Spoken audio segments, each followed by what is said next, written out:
In the ancient lands of Mesopotamia, there was a man named Jacob. Jacob had to leave his home because his brother Esau was very angry and wanted to kill him for stealing his blessings. He ran away to a land where his mother's family lived, and there he met Rachel, Laban's daughter, by a well. Jacob fell in love with Rachel the moment he saw her and cried because he was so happy. He wanted to marry her so much that he promised Rachel's dad, Laban, he would work for him for 7 years.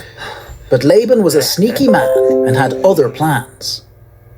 Time passed quickly for Jacob because he loved Rachel so much. But on the wedding day, 7 years later, Laban tricked Jacob by giving him Leah, Rachel's older sister, as his wife instead. Jacob didn't realize until the next morning and was very sad and still in love with Rachel. Laban said to Jacob that he did this because of a rule that the older sister should get married first. He then told Jacob he could also marry Rachel if he worked another 7 years. Jacob, still very much in love with Rachel, agreed to work longer. Even though Jacob felt tricked, he did not give up. He worked another 7 years to marry Rachel. During this time, Laban tried to make things even harder for Jacob. He kept changing how much he would pay him, doing it 10 times. Even so, Jacob kept working hard. God saw how hard Jacob worked and how Laban was not being fair. So God blessed Jacob with a big family and lots of animals, making Jacob very rich. This made Laban and his sons jealous and angry. Jacob realized it was time to leave because he was not safe near Laban and his sons anymore. He took his family and animals and left. Laban chased after him because he felt Jacob had taken advantage of him. But God told Laban in a dream not to hurt Jacob. When Laban finally caught up, instead of fighting, they decided to make a promise to each other not to cause harm. They set up a pile of stones to remember their promise and called it Mizpah and agreed to stay on their own sides of it.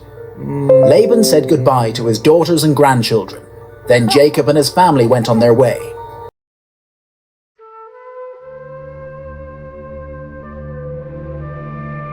After wandering in the desert for 40 years, the Israelites, led by Joshua, were finally entering the promised land. But there was a big obstacle in their way: the fortified city of Jericho, a city with walls so strong and high that no army could easily defeat it. God had a plan for how the Israelites would conquer Jericho, and it was unlike any battle plan ever devised. God told Joshua to have the armed men march around the city once a day for 6 days. They were to be followed by 7 priests carrying trumpets made from ram's horns and the Ark of the Covenant, a sacred chest that represented God's presence among them. Then, on the 7th day, they were to march around the city 7 times. At Joshua's command, after the 7th lap, the priests were to blow their trumpets, and all the people were to shout as loud as they could. Joshua and the Israelites did exactly as God instructed. The people of Jericho were watching as the Israelites circled their city once a day, quietly except for the sound of the trumpets. They were confused and even amused by such an unusual military strategy. Finally, the 7th day arrived. The Israelites got up at dawn and marched around the city, not once, but 7 times. The anticipation grew with each lap. Then, when Joshua gave the signal, the priests blew their trumpets, and the people shouted with all their might. And something incredible happened. The walls of Jericho fell down flat. The Israelites charged straight into the city and captured it, just as God had promised. A long time ago, there was a man named John who lived on an island called Patmos. One day, something incredible happened. God gave him a vision, a special dream, to show him what the future holds. John's vision transported him into a heavenly throne room, more beautiful and majestic than anything on earth. It was filled with brilliant lights and colors, and creatures unlike any he had seen before. Right there in the center of it all was Jesus. The vision showed Jesus approaching a mysterious book sealed with 7 seals. This book contained the secrets of the future, and only Jesus was worthy to open it and reveal its contents to John. The first 4 seals were represented by the 4 horsemen. conquest, war, famine, and lastly, death. As the first seal opened, Conquest came riding on a magnificent white horse. He had a crown because he was all about winning, but not by fighting. He had a bow and wanted to fill the world with peace and truth. Yet, his path was not without resistance. As he rode forward, he found that not every heart was ready to be won. Conquest's journey was a vision of the struggle between light and darkness in the world.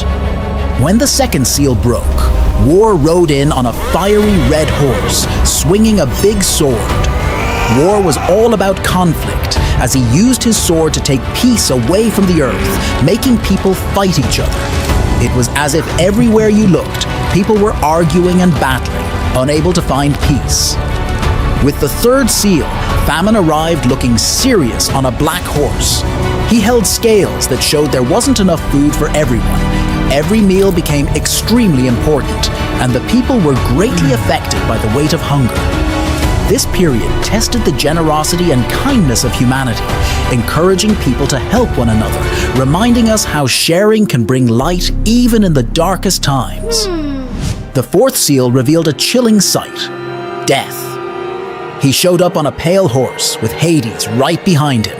They brought a time of sadness, with many people getting sick and resources becoming scarce, casting a shadow over the world.